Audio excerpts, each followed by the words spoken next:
Hello and welcome to the YouTube podcast series of Citiesabc with Open Business Council, Fashion ABC, and Dunasquadra. I'm Hilton Supra, the Vice Chairman of Studium Group, and I'm looking forward to interviewing Duncan McKay, the founder and CEO of Aistetic. Now, where we interview people who are changing the world, people who are inspiring us with their achievements, their creativity, and the acumen with the use of technology. In previous interviews, Dunasquadra and I have interviewed over 200 amazing people and achieved more than 13 million views on YouTube. This interview series on Citiesabc is in partnership with our platforms Open Business Council and fashionabc.org, all fourth industrial revolution platforms utilizing technology that employ the use of truth and trust through blockchain and the deployment of data analytics, AI, and machine learning. So today we have Duncan McKay. Welcome to our podcast series. Thank you very much. It's great to be here. Thank you for the invitation. I'm really excited. Aistetic. It's Aistetic. So give some indication what we're going to be talking about. So you're an experienced marketer of over 15 years of launching and commercializing new products with major companies like PepsiCo, where you built and turned around one of the big brands they had, which was Tropicana, which most people probably understand. And you also worked on other brands in the UK like Quaker Oats, etc. And then you became the founder and CEO of Aistetic. How did that come about? Great question. So yeah, it's quite a story. Well, I've always enjoyed, I get a kick out of innovation. I enjoy understanding, I suppose, if there's a problem to be solved and coming up with a solution to that problem or problems. And essentially, I've done that for numerous companies. You mentioned PepsiCo, Unilever, L'Oreal, and I've enjoyed it. But actually, I've always had this itch to actually create an innovation and create a business for myself or for a group of individuals. And that's where this kind of business came from, as well as a particular pain point, which I felt at the time and still do is a huge problem which needs solving. Mm-hmm. So in terms of when you grew up and you became, which part of England did you go to school? Well, actually, so I was born, so I'm British and Canadian. So I was actually born in Canada, grew up in Canada, and finished my schooling and education in the UK. So spent kind of a childhood in between countries, actually flitted back and forth, finished my education in the UK, went to university here. I say here, I'm in the UK at the moment, did an undergrad degree in economics and politics, and then started working. So yeah, I'd say my childhood and growing up, it was a lot of change, a lot of travel. And that certainly also formed part of my aspirations as well as, who I am as a person. I mean, the thing is, you got involved in technology. I mean, you worked with the likes of, which is a very interesting alliance between Flora Margarine and Microsoft Xbox, Kinetic. How did that unusual and very successful relationship come about? Well, that was born again. So I was working on Flora at the time for Unilever, and Flora, so Flora since has been sold by Unilever, but at the time it was a sizable, profitable brand, but needed reinvigorating. So it's a fascinating case where, this brand has been around for years, 30, 40, 50 years. It's a household name, but it lacked a sense of purpose, a sense of relevance for families, particularly in the UK. And so what we looked to do there was address that relevance and make Flora much more contemporary, much more dynamic, much more active. And this is a brand at the time was all essentially positioned around heart health. So we looked to pair and bring Flora and put it together with another brand that had a similar target, so family orientated, but very active, very contemporary, very technologically driven, to then cross promote and actually offer shoppers at the time an opportunity to win an Xbox Connect. Got it. That's very interesting. So you talk about, you mentioned something which resonates, which is solving a problem. Okay. So this is very interesting in terms of your evolution from, education into the very strong, sharp end of the corporate world in terms of marketing and advertising. And you, in Oxford, in the Innovation Centre just west of Oxford in Botley, and you started a business based on an idea to solve a problem. So tell us a little bit about this journey that you went on to discover this and come up with a solution.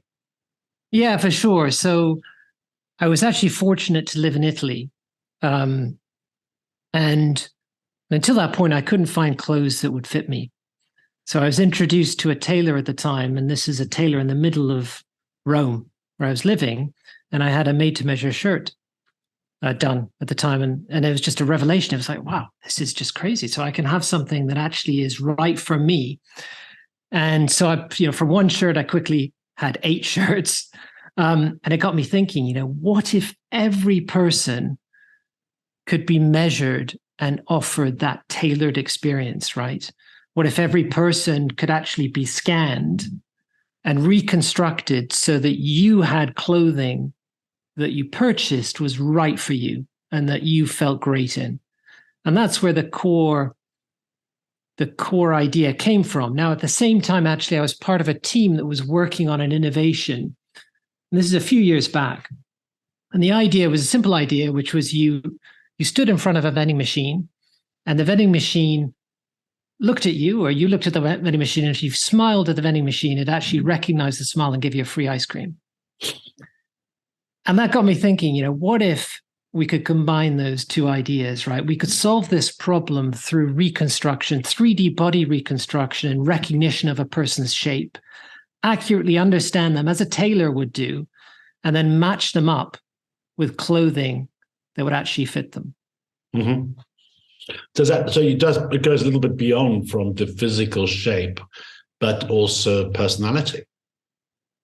It can do. Certainly that's on our roadmap.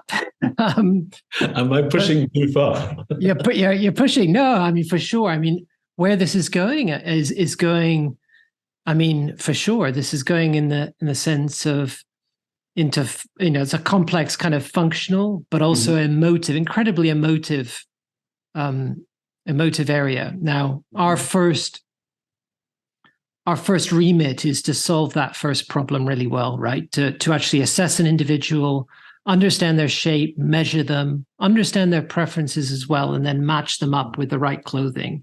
Yes. And we've got some innovation as well planned, which we're currently working on, which actually wraps all of that together and looks at, as you kind of referenced, which is this, what motivates a person emotionally to purchase an item of clothing, and how do you speak to them about that? I mean, one of the biggest challenges that you obviously are hoping to solve is as we talk about sustainability, we're talking about waste, we're talking about returns, particularly returns of clothing that's bought online and doesn't fit. Give us some idea of what percentage of clothing is sent back and how much of that is down to not fitting. Yeah, absolutely. So fascinating. So, I mean, this is a huge problem. And I think it's fair to say, actually, the size of the problem varies by market. So you do have some specificity there, right? If you look at markets like the US and Germany, which have a culture of returning items, that percentage of clothing that's returned is closer to 50%. So it could be very, very high. In the UK, which I would say is an average market, would be around 20-25%. And actually what's driving those returns is fit. That's the number one driver. So people essentially get the item of clothing at home, they try it on, it's their at-home fitting room, and a large proportion of those items are just not fitting those individuals. And that's linked to the fact that we've got a system of clothing or garment making where, clothing is, and the sizing of clothing is nowhere near standardized. I mean, you have such variation across brands and retailers, that this problem is still very much there and there to be solved. And when you thought of this idea, okay, of trying to solve this problem and come up with a software solution in terms of working with the new technologies, what was the first technology that you looked at to try and help solve this problem? Well, the first technology is essentially core computer vision. So when I was looking in this, how can I get a machine, a computer, to effectively see a shape and reconstruct it? So the first kind of core technology was linked to computer vision and photogrammetry and structure from motion. So the core, be able to recognize a pixel, group of pixels, then reconstruct from 2D into 3D.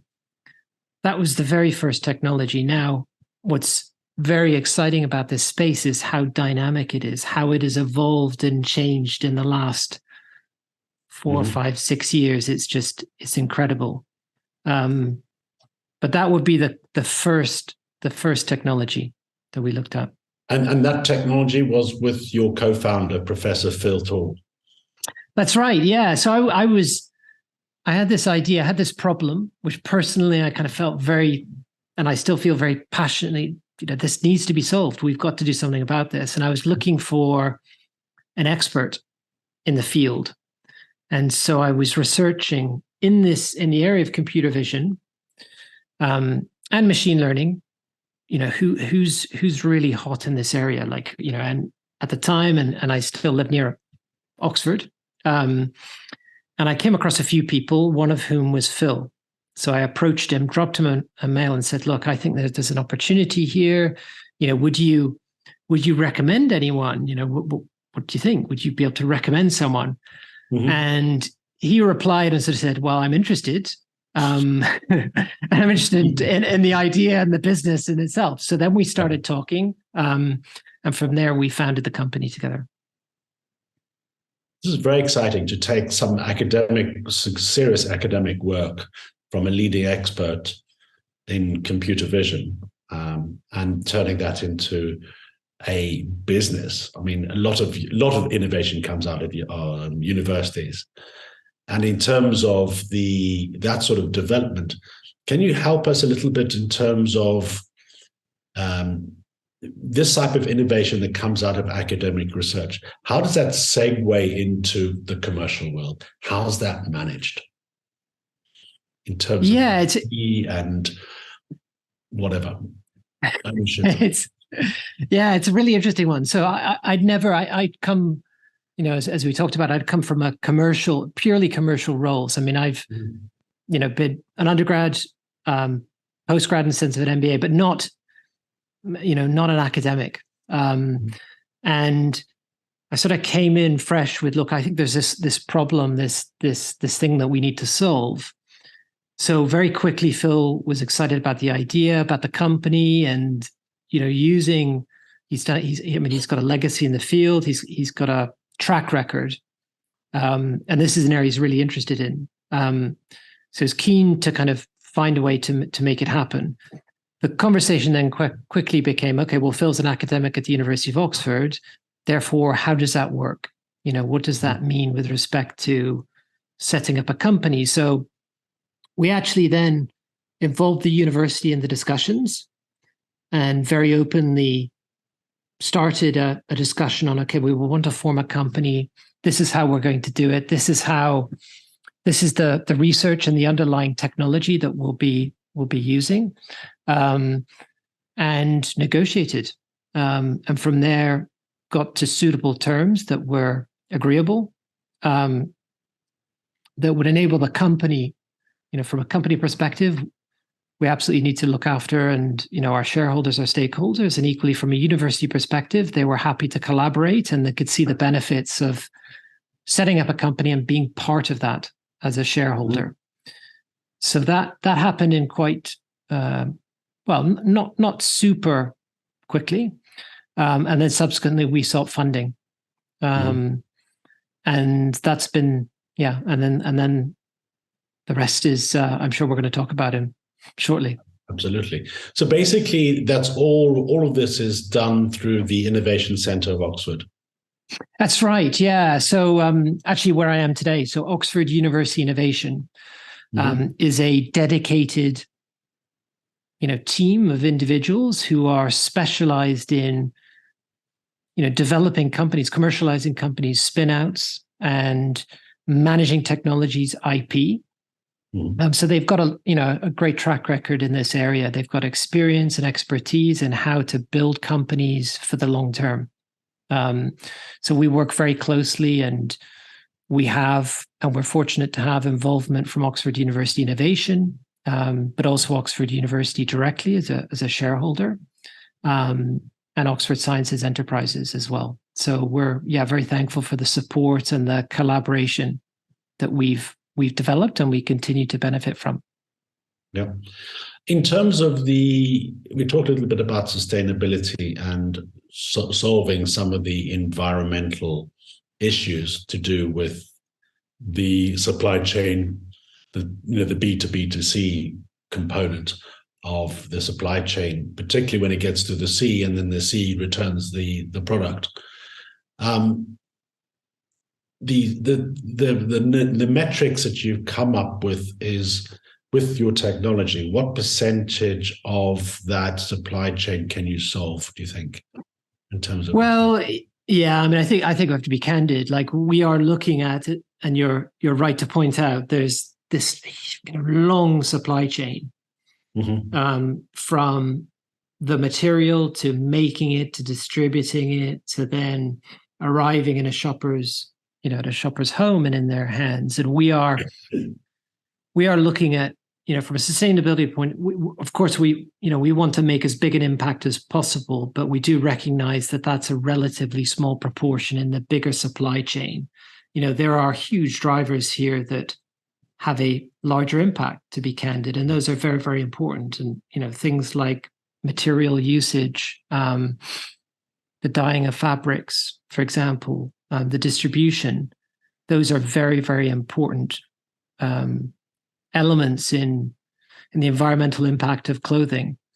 Now, having said that, what we do see, we think the area that we're focused on, returns, is important because it is around creating a more responsible behavior, in the sense of it's not sustainable for people to order multiple items of clothing and to do that intentionally and subsequently return items.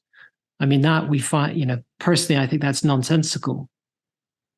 So we want to find a way to address that and to make a difference. And by encouraging this behavior where you really understand, okay, this is my shape, these are my measurements, these are my preferences, I can intentionally buy clothing that is right for me. It's going to fit me. And if it fits me, I'm more likely to wear it for longer. This is very interesting in terms of, by doing this, you're reliant on data. So there's the data of building a data set that allows the platform that you have to function. So we'll talk a little bit about that in a second. There's also a second function, which is a feedback loop into that supply chain. So you can push the data up the supply chain so that they can either do one of two things. Number one, they can print on demand. Or manufacture on demand, which shortens that supply chain significantly. Or alternatively, alter the patterns and processes within that supply chain to basically enable a higher likelihood of that standard product fitting a particular demographic or particular region or particular set of consumers. That's right. I mean, and that is true. That's something that has come up in numerous conversations with brands and retailers, that it is challenging, if you're a brand or retailer, to really get a handle on the shapes and sizes of your customers. And we're talking about thousands of customers, to really understand, okay, well, if I'm developing a style guide or a pattern, how to really get that right so that it flatters the shape of my my customers. And that's where we do see an opportunity upstream to take that data and use that for the benefit of the design of the garment to better fit that audience. So when you started using data, and we'll move on to AI in a second, but you have to start with something. So tell us a little bit about when you started this whole project and you sat down with the team in Oxford and your other collaborators, and you said, okay, where do we start? Where do we get this data from? What's the data set going to look at? And tell us a little bit more how did that process work? Well, the process started, I mean, it is and this is a challenge of an AI or an AI business, right? When you're starting from scratch, how do you do that? It's a cold start. And the answer is, I mean, we did a couple of things. We instinctively started collecting, even if it's small scale, data.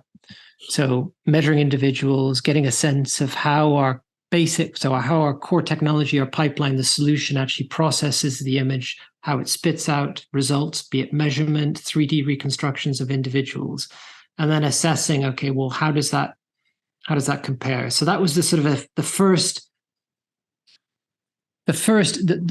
priority actually was not necessarily collecting data, it was actually building. So get something built that you can then start to assess. And following on quickly, it was then, okay, well, we need some real data.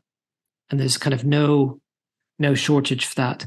Now, immediately as we started to build the pipeline, actually, we realized that, and the pipeline being a series of elements, right, which we do to produce an end result or an outcome.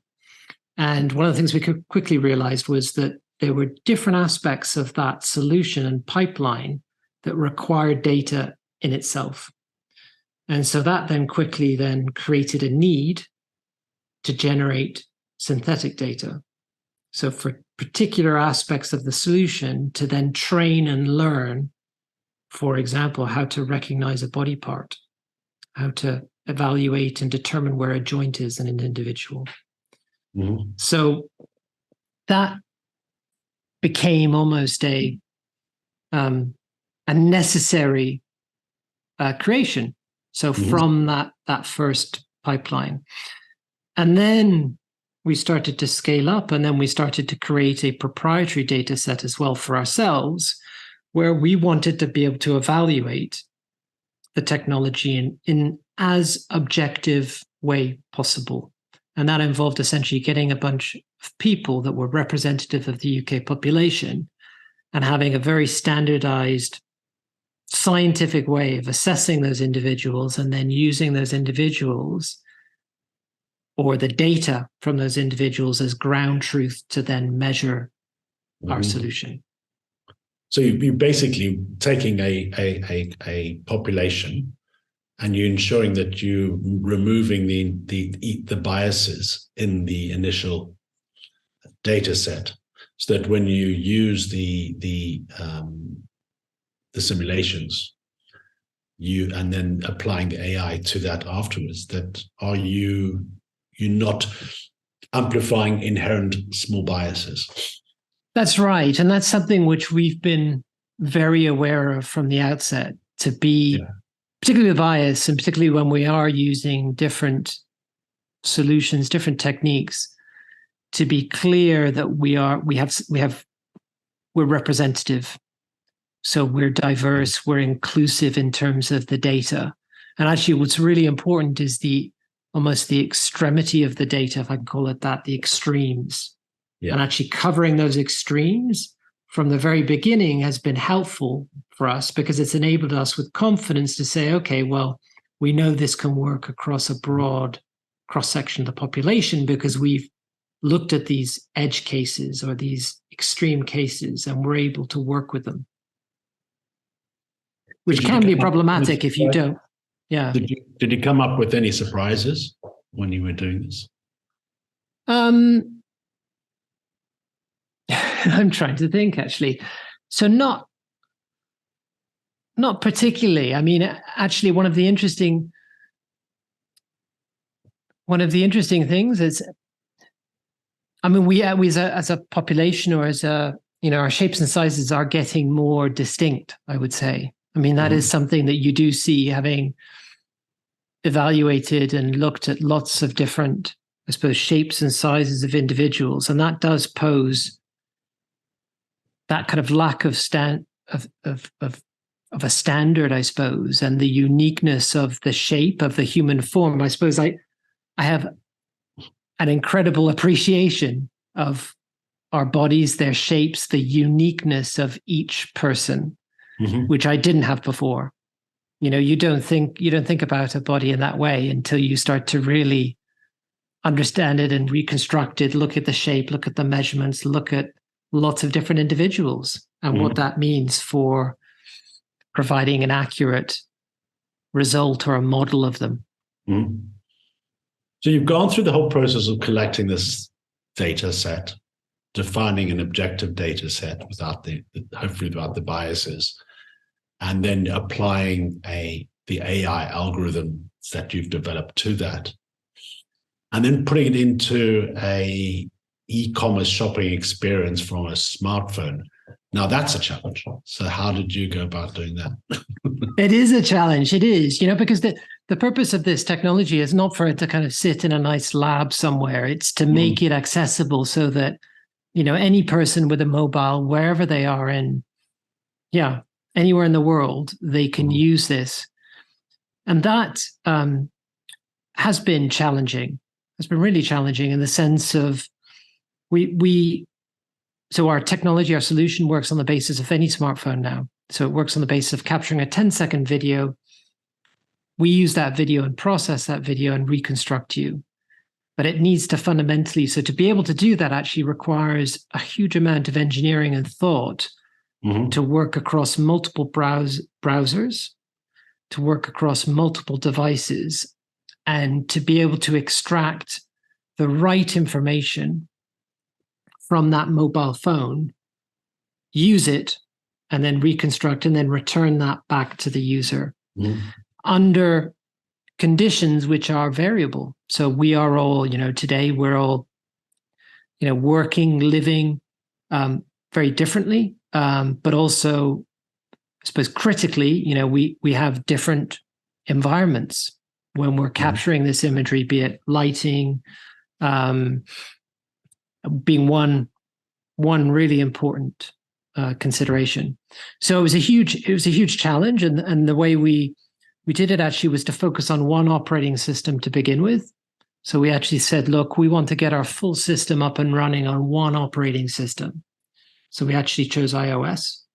We got it up and running, working well, and then we said, okay, well, this is never just about one operating system. This is about anyone should be able to use this, whatever their device, whatever their operating system, and then look to find a way to engineer it so that it could work across any device, any operating system.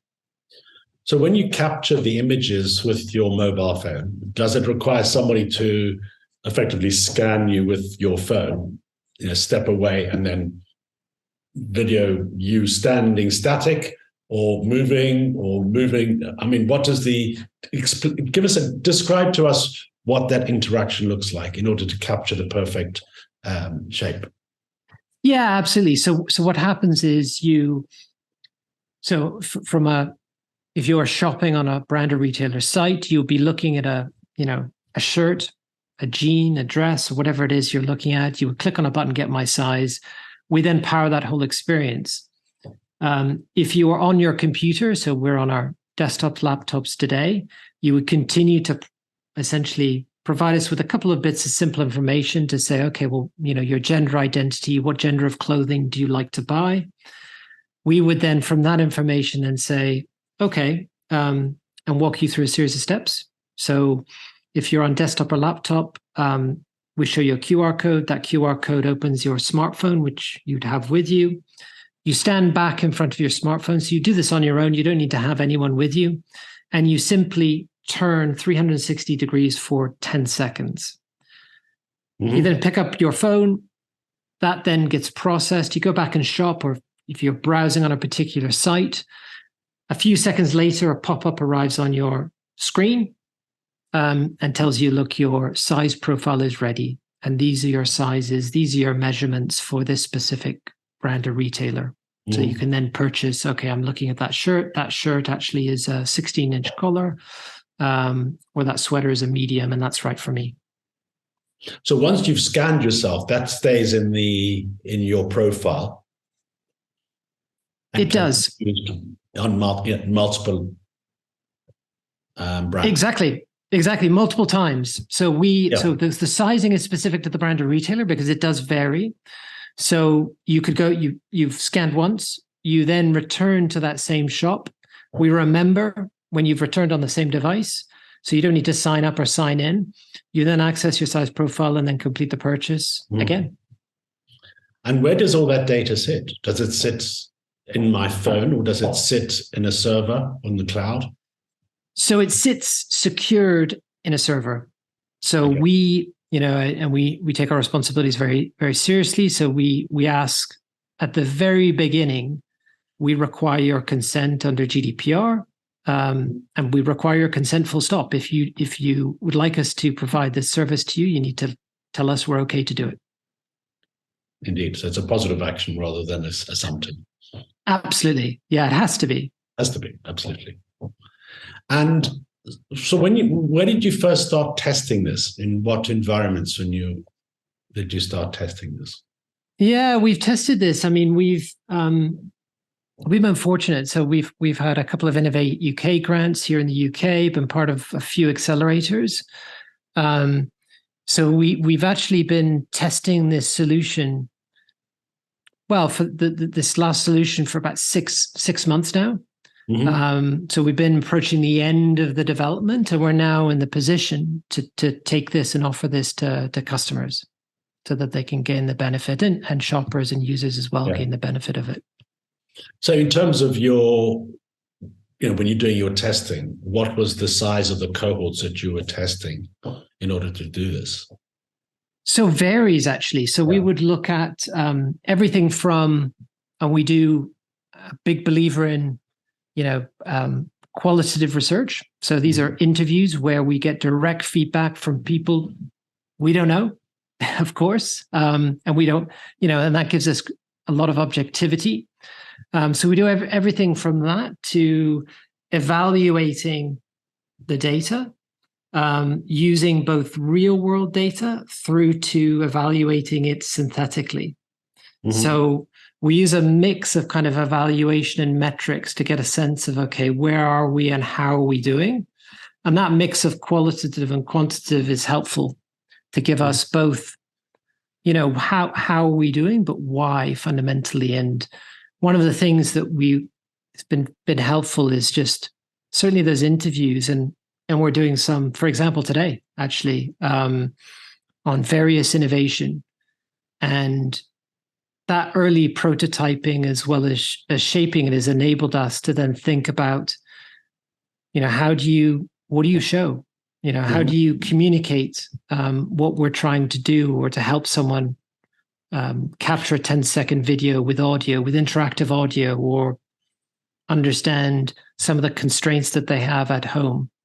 Not all homes have lots of space, for example, or how should you position the phone? So we use the position of the phone, and we guide the user visually to do that. That kind of insight and understanding we'd never have got through, for example, quantitative research. It was actually qualitative research that then informed and then subsequently is tested on more people. This is very interesting because you've been involved in launching products and doing this, in terms of your career and giving the customer what they want. What has been the public's reaction to this technology? So positive. It's interesting. So one of the things that, of course, you have people that are, I say, of course, you have individuals who are predisposed, who really lean into new technologies, right, or early adopters, and see an opportunity for this to help them in their lives. So the reaction has been on the whole very positive and receptive. And I would say, actually, interestingly, one of the things we have seen with COVID is that there's certainly more openness to these to the technology and to this space, recognizing that more and more people are shopping online, and actually they resorted to more online behavior. So that definitely has been a contributing factor in helping. And you do see a difference in cohorts. You do see younger, more online shoppers and users more open to it. Equally, you also see younger individuals, raising good questions around security. You're taking this data. What are you doing with it? Why are you doing it? And am I okay with that? And I think that's certainly been, for right from the outset, we have thought about this company from a data first perspective. How do we get it right to ensure that people do feel safe, they do feel secure, and the data is being used for their benefit. It's not being sold on to somebody else. No, exactly. I mean, there's no way you can. I mean, this is for us as a company with our purpose. Our purpose is to make this accessible to as many people as possible. That and the security of people's data is of paramount importance to that and to us. And what's interesting about this solution that you've come up at Aistetic as this immersive e-commerce shopping experience, it does appeal to multiple brands, because each brand has its own perception of what the sizing should be for their particular customer. And then in the process of doing your testing, have you been approached by a single brand saying, I want this platform, and then for my brand or my brands only? Have you had any experiences like that? So we've had multiple conversations where, hugely interested, and of course they want they want the technology and they want a solution in this space. We haven't yet had the conversation around exclusivity yet. I think there is a bit of a recognition that, I mean, if you want exclusivity, is that ultimately buying a company or buying a technology, right? I think there is a little bit of a recognition, certainly from all the conversations we've had, that these technologies that we're talking about, they are fundamental. They are, and they are going to be used more than just by one company, and by one audience. And so it's interesting. Yeah, it's a really good question. And I think maybe, with other technologies, maybe that was the case, the expectation, or that you could buy it and have it exclusively. But I think there's maybe some recognition that these AI-based technologies actually they are very accessible. They are going to get out. They are going to be widely used to try and almost suffocate that. That's incredibly challenging to do. I absolutely agree. It should be a wider platform, effectively allowing all participants to participate, to gain benefit from utilizing it. Yeah, that's essentially it. And how much pushback is there from people not, obviously the selling proposition, and you've been in marketing and PR, I assume, correctly or wrongly, that if you start using words like deep learning and AI and all these technology phrases, that you actually get some pushback from the consumer. Have you had any of that experience? No. So the pushback is not necessarily, so the pushback I would say is not linked to kind of AI or deep learning.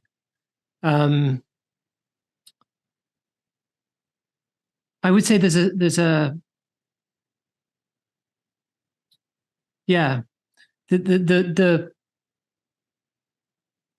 the concern or the thought is, okay, well, what are you going to do with data? I suppose privacy is more, and maybe that's another way of thinking about it, or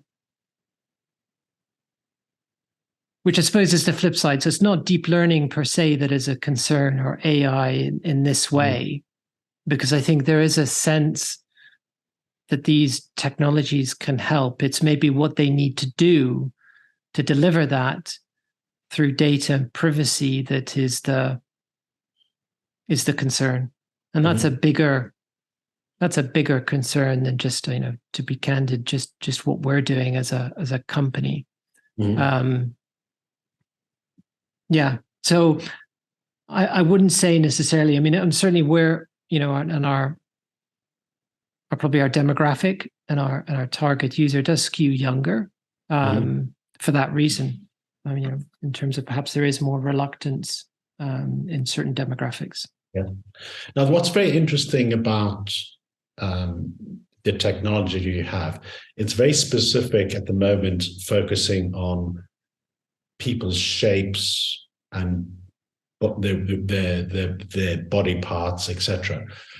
But beyond clothing, it has multiple benefits, particularly in the health sector, for example. Yeah, for sure. I was just thinking about this the other day, actually, as I was chatting with a colleague who works for a leading organization, a charity that looks at nutrition and, worldwide. And, how do you ensure that people are getting the right nutrition? And, one of the areas of opportunity we're very keen to explore is how we could use this to assess individuals' nourishment through their shape, sizes, and some organizations are using specific measurements of the human body to do that. So we'd love to find a way to use the technology to help with that.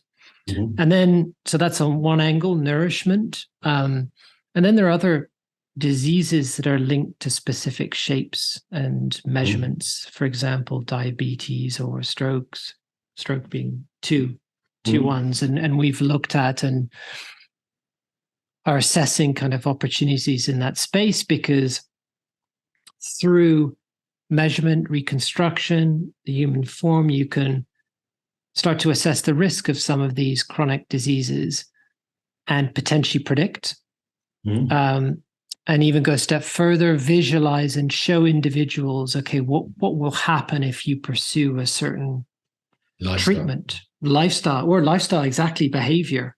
What does that mean? In the same way that, you have now projections of, what you could look like visually, or what your health would be if you went down a certain lifestyle, or you exercised more, or you exercised less, for example. Sorry, I was about to sneeze, so you have to cut this bit. Sorry. I've been hanging on for ages. No, going back to the multiple different use cases for Aistetic, I would like to understand a little bit more. Where are you now in your growth cycle as a business? In terms of what is your growth strategy going forward, and where do you see yourself the next 6 to 12 months in terms of your roadmap? Yeah, so our roadmap is focused very much on retail and e-commerce. Just these problems are very important. They're very real, and all of the conversations we have with customers and merchants tells us that that's the case. And there's a huge amount that we can offer in this space and to address these problems. So our focus in the next 6 to 12 months is that. What we do see is this is more than just that, and like we said a moment ago, another area we see an opportunity is, if you think about healthcare, but also fitness and weight loss, for example. This is a way of empowering people with their data, their measurements, to be able to track their performance, their progress, and correlate it to certain health indicators, and make that very accessible and very easy to see. And then to adjust accordingly, or as you see fit. This is very exciting to hear that they've got some multiple use cases going forward, but also something very, very necessary in terms of the impact in terms of sustainability and the environment. I think there's a great opportunity for a company like yours to grow and scale if done right. So how many people do you have in the company at this present time? So we're around six people. So we're relatively small. We're a lean team. And we've got a breadth. We've got a great team. So we've got Phil, myself. We have Dijon, Joshua, and Will, and another Philip, actually. So we've got a lot of different individuals. Actually, what's really nice about the team is, deliberately as a startup, we've got to cover a lot of ground quickly. So we need to, diversity is it's a real strength, right? We want diversity of opinion. We want diversity of experience so that we're complementary as a team, which is very important. And in terms of the markets, obviously your data set is essentially UK, you said. Yes. But how does that translate into other geographies or demographics outside the UK? Yeah, so that's one of the one of the strengths of the UK is the diversity, right? If you think about age, shape, size, ethnicity. So that's one of the things where we feel that the UK, as a company and to have that as the start point is not a bad place to be. Now, we will, of course, need to get into different, and we will look at different geographies beyond UK, Europe, North America, and I'm sure we'll have to, and we will be collecting more data, assessing, evaluating, and adjusting. But we feel the start point we've got is not a bad start point in terms of diversity. That's very encouraging. I mean, quite a few people will be watching this podcast. And in terms of your journey to where Aistetic is now and the roadmap you have going forward, if you want to ask them, say, okay, what do you need? What do you need from the people watching today? And how do they get in touch with you? Yeah, for sure. So look, we're a tech startup. We're growing fast. We as a tech startup, we're focused on customers and partners and collaborators. So for sure, please do reach out if you see an opportunity for collaboration. But I suppose more specifically, something we can do together to benefit shoppers, users, and merchants in retail. We're fundraising. So we're opening up another investment round. We've been fortunate. We've got some fantastic investors. We've had, I mentioned earlier, we had 2 Innovate UK grants, which have been great. So we're looking to bring on board the right investors that will bring the right technology experience, but also SaaS and business experience given our sector. So please do reach out, and you can contact me. By email, duncan@aistetic.com, or otherwise I'm reasonably active, I would say, on LinkedIn. So do drop me a message, and would love to connect and figure out how we can move it forward. Are you active on Twitter or any other social media platforms? We're starting. So I would say we're most active on LinkedIn, and Twitter, and then Instagram. Yeah. Well, at the end of the day, you'd have to move down the supply chain from B2B to B2C. So that's right. You need to talk to your customers, your potential customers. That's right. That's right. This has been very, very exciting, Duncan. I've learned a lot today, and thank you very much indeed for telling us a little bit about your journey, and in particular, the very, very exciting technology of aistetic.com, which is this immersive e-commerce shopping experience from your smartphone. And that really is very accurate in terms of these photorealistic 3D models that you make in terms of providing the shopper with the ability to say, that will fit me, with a high level of probability it will fit me. And therefore, I reduce my impact and my carbon footprint by not having to return the stuff. So thank you very much indeed for your time. And I wish you great luck and great success in the development of your business. Thank you. Thank you so much, Hilton. Appreciate it. Nice to speak to you. It's been a pleasure. Thank you. Bye-bye. If you're interested in knowing more about citiesabc.com with openbusinesscouncil.org and fashionabc.org, go to our platforms, as well as you can find me on social media and DM me, Hilton Super, on Twitter, LinkedIn, and Instagram. And do go to the other interviews we have done on YouTube. And don't forget to like and comment. Thank you very much for your time and engaging with us with this interview on Cities ABC.